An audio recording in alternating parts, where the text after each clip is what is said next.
আসসালামু আলাইকুম। রবিল ম্যাথ কেয়ারের পক্ষ থেকে আমি রবিউল ইসলাম তোমাদেরকে জানাচ্ছি স্বাগতম। এখন আমি নবম দশম শ্রেণীর সাধারণ গণিত বইয়ের ৯.১ অনুশীলনীর ২২ থেকে ২৫ নম্বরের অঙ্কগুলো সমাধান করে দেখাবো। মানে শেষের অঙ্কগুলা। আজকে আমার ৯.১ এর শেষ পর্ব। এর আগে আমি ৫টা পর্বে বাকি সকল অঙ্কগুলো করেছি এবং সূত্রগুলো শিখেছি। আমি তোমাদের প্রতিবারই রিকোয়েস্ট করছি যে দয়া করে সূত্রগুলো মুখস্থ করে এগুলো দেখো। আগের মতো এবারও বলতেছি, দয়া করে সূত্রগুলো মুখস্থ করার পর এই পর্বটা দেখো, তাহলে বুঝতে সুবিধা হবে। চলো আমরা শুরু করি। আর বেশি কথা না বলে ২২ নাম্বার কি বলছে? tan এর মান 1/√3, এটার মান বের করে দাও। খেয়াল করো ভালো করে, এটা খুবই সহজ। tan এর মান জানা আছে আর দেওয়া আছে cosec স্কয়ার আর sec স্কয়ার। আচ্ছা বলো তো cosec স্কয়ারের সাথে cot স্কয়ারের সম্পর্ক? cosec স্কয়ার মানে কি 1 + cot স্কয়ার, আর sec স্কয়ার মানে হলো 1 + tan স্কয়ার। তাহলে আমি এটা করতে পারি। এখানে tan আছে না, যাও tan স্কয়ারের মান বের করে রাখি। tan স্কয়ার সমান কত হবে? 1/3। আর tan স্কয়ার যদি এটা হয় তাহলে cot স্কয়ার সমান কি আসবে? আমরা জানি এটাকে উল্টে দিলেই tan cot হয়ে যায়। তাহলে tan স্কয়ার যদি এটা হয় তাহলে cot স্কয়ার হবে শুধুমাত্র 3। এটা উল্টাই দিলাম, 3/1 মানে তো 3। এবার আমি প্রদত্ত রাশিটা তুলি। এটাই মনে করো প্রদত্ত রাশি। আমি আশা করব তোমরা তুলে নিবা কিন্তু সুন্দরভাবে। প্রদত্ত রাশি বলে ওটা তুলবা, তোলার পর তারপরে কি করবা? এটা cosec স্কয়ারকে ভাঙিয়ে দাও। cosec স্কয়ারকে ভাঙালে পাবো হলো 1 + cot স্কয়ার। এই মাইনাস। এবার sec স্কয়ারকে ভাঙাইলে হবে হচ্ছে 1 + tan স্কয়ার। ঠিক একই ঘটনা নিচে 1 + cot স্কয়ার 1 + tan স্কয়ার। এবার দেখো কটের মান কত? cot স্কয়ারের মান 3 বসিয়ে দাও। 1 + tan স্কয়ারের মান 1/3 আর এখানে 1 + 3 + 1 + 1/3 এটা আসতেছে তাহলে 4 4 বিয়োগ 1 কত? 3 - 1/3। তুমি দেখো 3 আর 1 4, এই মাইনাস দিয়ে গুণ করলে দুটোই মাইনাস হবে না? 4 থেকে 1 গেল 3 আর এই -1/3 একবারে বসাইলাম। তুমি তো ক্যালকুলেটর দিয়ে ইউজ করবা। তো 3 আর 1 4 আর 1 5, তাহলে 5 + 1/3 উপরে নিচে লসাগু 9 বিয়োগ 1 15 যোগ 1। তাহলে উপরে থাকতেছে 8/3 আর নিচেরটা গুণাকারে লিখে উল্টাই দেওয়া যায়। তাহলে 3 যাবে উপরে, নিচে যাচ্ছে 16। কাটাকাটি করো, এটা কেটে যাবে। 8 একে 8 8 দুগুণে 16। তাহলে 1/2 এটা আনসার। রাইট হ্যান্ড সাইড তো নাই, তাহলে হাফ হলো এখানে উত্তর। এখানে দেখো এটা পরিবর্তন হয়ে আসে। এই যে এটা দিছে না, tan কে কি sin বাই cos লেখা যায়? sin বাই cos, এটা 1/√3। এখন আমি যদি আর গুণন করি তাহলে পাচ্ছি হলো √3 sin a সমান হলো cos a। দেখো এই উদ্দীপক দিয়ে তুমি প্রায়ই অঙ্ক পাওয়া। বলবে যে এটা সমান যদি এটা হয় তাহলে এটার মান নির্ণয় করো। তুমি চিন্তা করবা যে এটা বইয়ের কোনো না কোনো অঙ্কের সাথে মিলবে। তুমি যত প্রশ্ন সৃজনশীল ঘুরাই না, দেখবা বইয়ের কোনো না কোনো অঙ্কের সাথে মিলে যায়। এখন তোমাকে খুঁজে বের করতে হবে কোনটার সাথে মিলছে। তাই যে এটা তুমি যখনই যে এইটা দেখবে, এদেরকে চিনে রাখো। এটা থাকলে তুমি চিন্তা করবে এরকম তো একটা ছিল, এটাকে cot স্কয়ার আর tan স্কয়ারে নেওয়া যায় সহজেই। তো এই যে sin cos দেওয়া আছে, এটাকে তো সহজেই cot এবং tan এ নেওয়া যায়। এটা sin ওই পাশে নিলে cot হয়ে যাবে, cos কে sin এর নিচে নিয়ে আসলে tan হয়ে যাবে, সেক্ষেত্রে তো এই অঙ্ক হয়ে যাবে। আমি আশা করব তোমরা বুঝতে পারবে বা করতে পারবে এটা। চলো পরেরটা দেখি। দেখো এই প্রশ্নটা 2 মার্কের জন্য খুবই পরীক্ষায় আসে এবং এমসিকিউতে তো অনেক বেশি আসে এটা। একটু মনোযোগ দিয়ে দেখবা তাহলে বুঝতে পারবা। দেখো এটা দেওয়া আছে না? এটা খেয়াল করো। এটা cosec আর cot দিয়ে আসতে পারে, sec এবং tan দিয়েও আসতে পারে। কারণ cosec square minus cot square 1। ঠিক একইভাবে sec স্কয়ার মাইনাস tan স্কয়ারও কি 1 না? এজন্য এই দুইটা দিয়ে আসে। তাহলে আমার cosec মাইনাস cot এর মান দেওয়া আছে। এখন আমরা তো জানি, দেখো এই দুইটা দিয়ে একটা সম্পর্ক আমাদের জানা আছে। মানে এই প্লাস মাইনাস এবং প্লাসে দিয়ে, সেটা হলো cosec square minus cot square, এটা হলো 1। তাহলে এটাকে যদি আমি ভাঙাই তাহলে a plus b into a minus b হয় না? ইন্টু a মাইনাস b মানে cosec a minus cot a, এটার মান কত? 1। এখন দেখো মাইনাসের মান জানা, মাইনাসের মান কত? 4/3। তাহলে এখানে আমি 4/3 বসিয়ে দিতে পারি। তাহলে পাচ্ছি হলো cosec a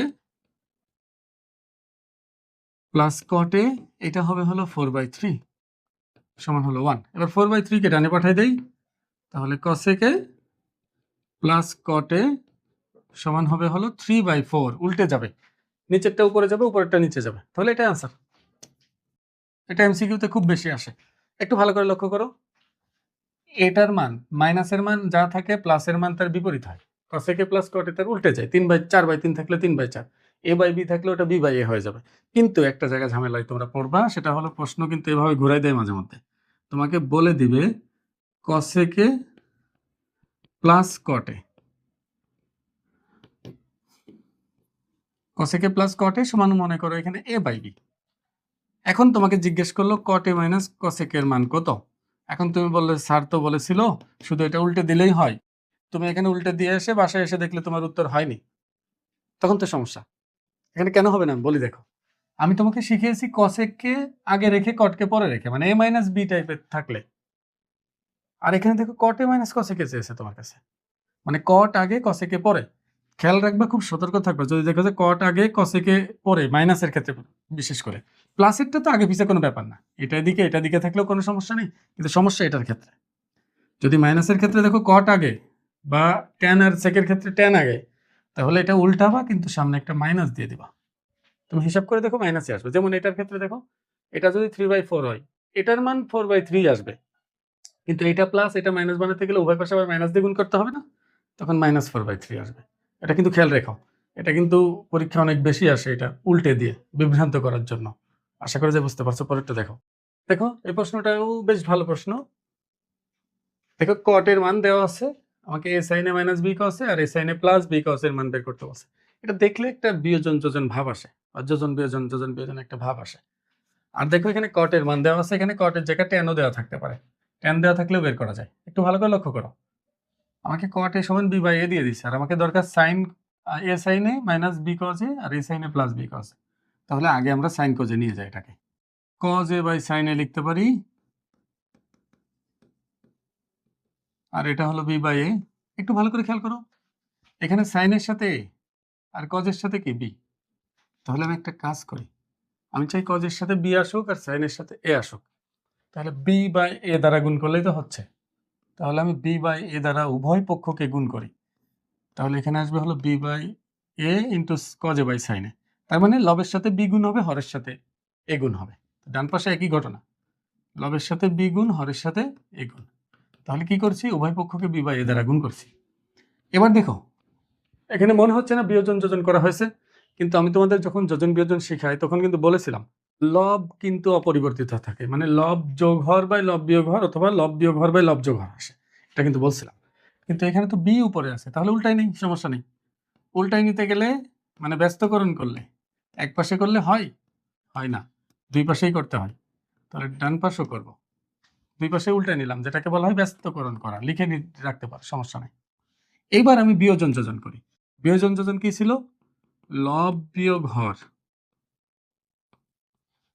ডিভাইডেড বাই লব যোগ হর, মানে বিয়োজন যোজন মানে হলো আগে বিয়োগ পরে যোগ। একইভাবে এখানে লব বিয়োগ হর ডিভাইডেড বাই লব যোগ হর, এটা অ্যান্সার। এটার মানই চেয়েছে আমাকে, দেখো এটার মান বের করতে বলছে, এটার মান বের হয়ে গেছে। এখানে দেখো তুমি যদি শুধুমাত্র এই পদ্ধতিটা জানা থাকে তোমার, অন্য কোনো পদ্ধতি যদি তুমি না জানো, তাহলে তুমি, আমি যদি এটা না দিয়ে তোমাকে এটা দেই, দেখো মনে করো আমি এটাই দিলাম তোমাকে, মানে সোজা কথা যোজন বিয়োজন করে মিলবে না। যেমন দেখো লব যোগ, দুটো আলাদা আলাদা থাকে, এখানে সাইন এখানেও সাইন, কিন্তু এখানে সাইন এখানে কজ, মানে এটার মতো কিন্তু যোজন বিয়োজন করে তুমি মিলাতে পারবা না। তাহলে এটা কিভাবে করবা, যোজন বিয়োজন করে তো করতে পারবা না। তাহলে তোমাকে এখানে করার সিস্টেম আছে, এটাও সহজ। দেখো এখানে কটের মান জানা না আমার, তা আমি চাই এখানে কট হোক, কট হলে খুব ভালো হয়, অঙ্কটা সহজে মিলে যাবে। তাহলে তুমি বলো কট বানানোর জন্য আমি কি করতে পারি। কট বানানোর জন্য আমি লব হরকে সবাইকে সাইন দ্বারা ভাগ করতে পারি, কারণ কজ বাই সাইন কি হয়, কট হয়। তাহলে আমি লব হর সবাইকে সাইন দ্বারা ভাগ করার মানে হলো প্রতিটা পদকে সাইন দ্বারা ভাগ করা। দেখো এটাকে সাইন দ্বারা ভাগ করলে শুধু এ হবে, এইটাকে সাইন দ্বারা ভাগ করলে শুধু বি হবে, এটাকে সাইন দ্বারা ভাগ করলে শুধু এ হবে। কিন্তু এটাকে যদি সাইন দ্বারা ভাগ করি তখন b into cos by sine মানে কট হয়ে যাবে তখন। এবার এই কটের মানটা এই যে বি বাই এ, এটা এখানে বসিয়ে দিবা, তারপর লসাগু করলে যোগ বিয়োগ করে উল্টাইলে মিলে যাবে উত্তর। এটাও আমি করতে পারতাম, দেখো এই পদ্ধতিতে করতে পারতাম। কটের মান জানা আছে না, এদের সবাইকে যদি আমি কস দিয়ে সাইন দিয়ে ভাগ করতাম, তো এই সাইন কাটা যেত, এই সাইনও কাটা যেত, এখানে আসতো কট আর এখানে আসতো কট, তখন কটের দুই জায়গা মান বি বাই এ বসিয়ে দাও, দেখবা যে এটাই আসবে উত্তর। ওই পদ্ধতিটাও শিখে রাখবা, কারণ যখন যোজন বিয়োজন করে করা যাবে না তখন ওভাবেই তোমাকে করতে হবে। আশা করি যে বুঝতে পারছো। এখন পরেরটা দেখো, দেখো একটু ভালো করে, ক নম্বরে এখানে সাইন থিটা এর মান দেওয়া আছে, সেক থিটা এর মান বের করতে বলেছে। তো এটা তুমি ইচ্ছা করলে চিত্র এঁকে করতে পারো। আমি প্রথম ভিডিওতে যেটা দ্বিতীয় ভিডিওতে যেটা শিখেছিলাম, দ্বিতীয় পর্ব, সেখানে কিন্তু আমি দেখেছিলাম যে সাইন মানে লম্ব বাই অতিভুজ, তার লম্ব 5, অতিভুজ হলো 13, এরকম একটা চিত্র আঁকবা ক নম্বরের জন্য। দেখো এখানে লম্ব হলো 5, অতিভুজ হলো 13, পিথাগোরাস দিয়ে ভূমি বের করলে আসবে হলো 12। হ্যাঁ, বের করে দেখো, এটার স্কোয়ার মাইনাস এটার স্কোয়ার, তার রুট করলে 12ই হবে। আর এটাকে আমি থিটা হিসাবে ধরলাম আর কি। নাম যদি এবিসি দেই, তাহলে এইবার আমি থিটা এর মান কার মান বের করবো? Sec theta. সেক থিটা তাহলে আসবে এখানে তোমার সেক হলো কজের উল্টা, তাহলে অতিভুজ বাই ভূমি 13/5, 13/12, 13/12, এটা আনসার হবে। আমি আশা করবো এটা তোমরা পারবা, কারণ এটার মতো অঙ্ক করছো যেহেতু এটা খুব সহজেই পারার কথা। এটা আমি করে দিব না, আমি খ করে দিব। খ নাম্বার খুবই ইম্পর্টেন্ট, অনেক গুরুত্বপূর্ণ, একটু ভালো করে দেখো। এখানে এক্স দিয়ে প্রমাণটা আছে, তাহলে অবশ্যই আমাকে এটা দিয়েই প্রমাণটা করতে হবে। এটা আমার লাগবে না, কারণ ওটার মান ওয়াই দিয়ে, আর এটা দেওয়া হলো এক্স। তাহলে আমি এক কাজ করি, এই খ নাম্বারে দেওয়া আছে, প্রথমে তুলবো সমান হলো এক্স। দেখো কি আছে এখানে, শুধু সেক। আচ্ছা, সেক আর কজ কিন্তু একটার একটার বিপরীত। কোথাও যদি তুমি 1/cos নিয়ে আসতে পারো, তাকে কিন্তু সেক লেখা যাবে। তার মানে তুমি সরাসরি সেকে না যেতে পারলে তুমি কজে আসতে পারলেও চলবে, সমস্যা নেই। আর আমরা জানি সাইন কজে যাওয়া একটু সহজ তুলনামূলক। তাহলে আমি একটা কাজ করি, এটা দেখে কিন্তু অনেক কিছুই বোঝা যাচ্ছে। এক্স এর উপর স্কোয়ার, তাহলে এখানে স্কোয়ার আনতে গেলে বর্গ করতে হবে, বোঝা যাচ্ছে এখানে আমাকে বর্গ করতে হবে। এটাও বোঝা যাচ্ছে লব যোগ হর বাই লব বিয়োগ হর, মানে যোজন বিয়োজনের মতো দেখা যাচ্ছে। দেখো লব যোগ হর বাই লব বিয়োগ হর, তার মানে এটাও বোঝা যাচ্ছে যে আমাকে বর্গ করতে হবে, আবার যোজন বিয়োজনও করতে হতে পারে। এটা দেখলেই বোঝা যায়। তাহলে আগে দেখি, আগে বর্গ করবো না, এটা খুব বাজে অবস্থায় আছে। সাইন কজে নিয়ে বর্গ করি। কসেককে আমরা লিখতে পারি 1/sin, কটকে লিখতে পারি হলো cos বাই সাইন, আর ডান পাশে আছে হলো এক্স। লসাগু করো, লসাগু হলো সাইনে, তাহলে 1 - cos এ আসতেছে উপরে, ডান পাশে এক্স।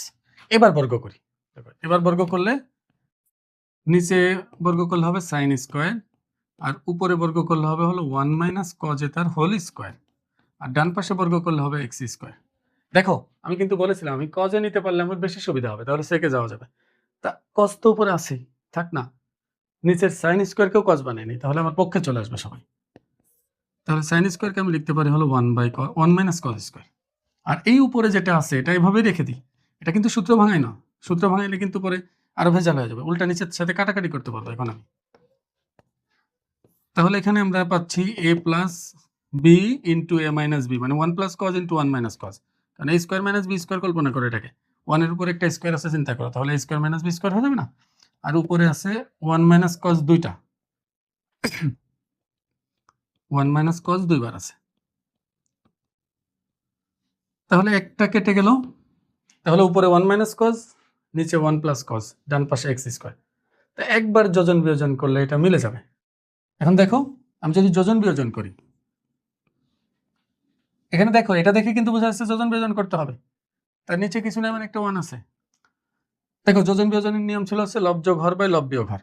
এই যে লবটা লিখলাম, সাথে যোগ হর কি 1 + cos এ, 1 + cos এ, নিচে আবার লব লিখলাম, বিয়োগ হর মানে নিচের চিহ্ন দুইটাই চেঞ্জ হয়ে যাবে, 1 মাইনাস হবে, কজও মাইনাস হবে। আর ডান পাশে হলো উপরে আছে লব যোগ হর ডিভাইডেড বাই লব বিয়োগ হর, মানে দেখো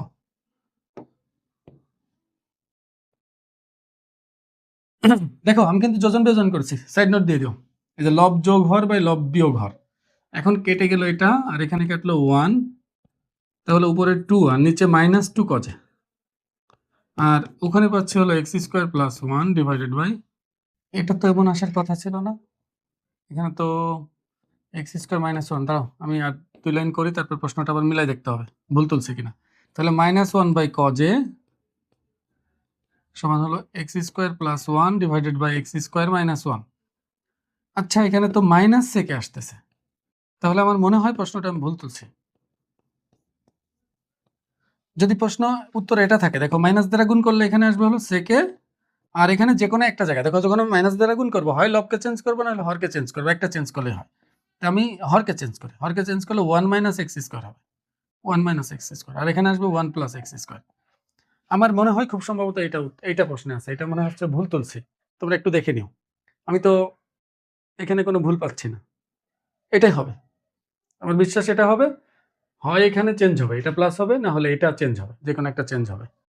যাই হোক, তুমি পদ্ধতিটা তো বুঝছো। এই পদ্ধতিতে করো, করলে ইনশাআল্লাহ মিলে যাবে। গ নম্বরের প্রশ্নটা দেখো। এখানে a এর মান নির্ণয় করতে বলছে। আচ্ছা, মান নির্ণয় করতে গেলে কিন্তু সমাধান করা লাগে। এটা কিন্তু 9.2 এর নিয়ম। কিন্তু এখানে এটা দিয়ে দিল কেন আবার? যাই হোক, আমি অঙ্কটা করাই দিই, কিন্তু এটার পুরোটা বুঝতে পারবে 9.2 করলে। কারণ যারা নতুন, মাত্র 9 এ উঠছো, তাদের কাছে কিন্তু এটা কঠিন হয়ে যাবে। কিন্তু যারা আগেও করছো, এখন আবার নতুন করে করতেছো, তাদের কাছে সমস্যা হবে না। তা এখানে x/y এর মান দেওয়া আছে। আমাকে a এর মান বের করতে হবে। দেখো, x মানে হলো এটা cosec মাইনাস cot, আর y মানে হলো cosec প্লাস cot। তাহলে আমরা এখানে লিখি। দেখো, x এর মান ছিল হলো cosec minus cot, cosec minus cot এ, আর y এর মান ছিল হচ্ছে cosec প্লাস cot এ, cot এ। আর এখানে হলো 7 মাইনাস 4√3। আচ্ছা, খেয়াল করো, একটু ভালো করে লক্ষ্য করো। সমাধান করতে বলছে, এর মান বের করার মানে হলো সমাধান করতে বলো। আর মনে রাখবা যে সমাধান করতে বললেই একটা অনুপাতে নিতে হয়। একটা অনুপাতে না নিতে পারলে সমাধান করা যায় না। তাই এখানে দেখো, মনে হচ্ছে না লব বিয়োগ হর বাই লব যোগ হর এমন কিছু আছে। তাহলে এটাকে যোজন বিয়োজন করলে নিশ্চয়ই উপরে cosec থাকবে আর নিচে cot থাকবে। তখন এই দুইটার থেকে একটা অনুপাতে যাওয়া যাবে সহজেই। তাহলে আমরা এটাকে যোজন বিয়োজন করি। দেখো, তাহলে লবটা লিখলাম, সাথে হর যোগ করে দেই, cosec প্লাস cot এ। আর আবার লবটা লিখলাম, এবার হর বিয়োগ। বিয়োগ মানে কি, হরের পুরোটা চিহ্নই পরিবর্তন হবে, দুইটা পদের চিহ্ন পরিবর্তন হবে।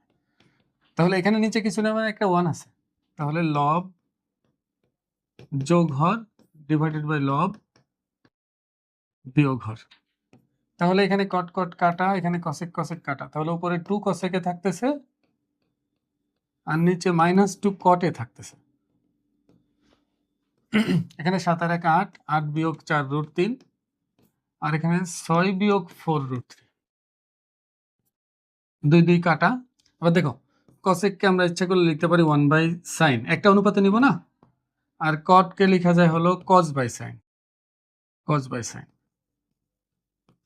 আর এখানে আমরা কাটাকাটি করা যায়, এখানে আমরা 2 কমন নেই। তাহলে 4 - 2√3, আর এখান থেকে আমরা কমন নিতে পারবো, এখান থেকেও 2। তাহলে 3 - 2√3। তাহলে এখানে ভাগ আছে, গুণ আকারে লিখলে -1/sin এ, উল্টে যাবে, সাইন যাবে উপরে, নিচে যাবে cos। তাহলে সাইন সাইন কাটা, 2 2 কাটা। তাহলে 4 - 2√3 ডিভাইডেড বাই 3 - 2√3। এবার দেখো, তাহলে আমরা এখানে পাচ্ছি হলো -1/cos এ, 1/cos এ। আচ্ছা, এখান থেকে কমন নেওয়া যায়। দেখো, উপর থেকে আমি যদি 2 কমন নিই, তাহলে 2 - √3 আসে। আর এখান থেকে যদি আমি -√3 কমন নিই, দেখো -√3 যদি কমন নেই, এটা হবে -3 থেকে √3 নিলে কিন্তু √3 থাকে। আর এটা মাইনাসের জায়গা হয়ে যাবে প্লাস, √3 চলে গেলে থাকবে শুধু 2। একটু ভালো করে খেয়াল করো, আমি যখন √3 কমন নিচ্ছি, এটাকে √3 দিয়ে ভাগ করব। বলো, 3 কে √3 দিয়ে ভাগ করলে কি আসে? 3 মানে কি, √3 এর স্কোয়ার না? কারণ স্কোয়ার রুট কাটলে তো 3ই হয়। তাই √3 এর স্কোয়ারকে √3 দ্বারা ভাগ করলে শুধু √3 থাকে। আর এটাকে √3 দিয়ে ভাগ দিলে এটা কেটে যাবে, থাকবে শুধু এটা। তুমি দেখো, এটা মিলে গেল, এটার এটা সেম। √3 মাইনাস, এখানেও √3 মাইনাস, 2 প্লাস, এখানেও 2 প্লাস। তা কেটে যাবে পুরোটা। সাজাই লিখলাম না। তাহলে উভয় পক্ষ থেকে এবার মাইনাসটাও কেটে দিতে পারবো।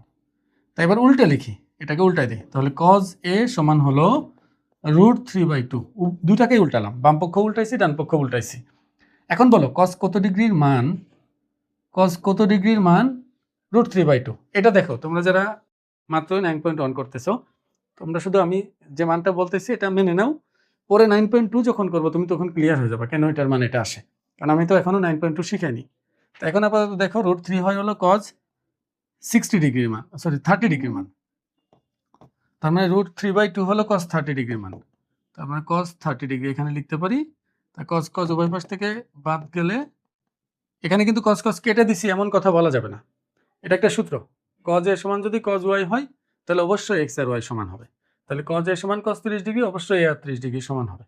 তাহলে এটাই, এর মান 30 ডিগ্রি। আশা করি যে বুঝতে পারছো। তারপরে না বুঝলে সমস্যা নেই, পরের চ্যাপ্টার যখন করবা তখন এটা এমনিতেই বুঝে যাবে। আসসালামু আলাইকুম।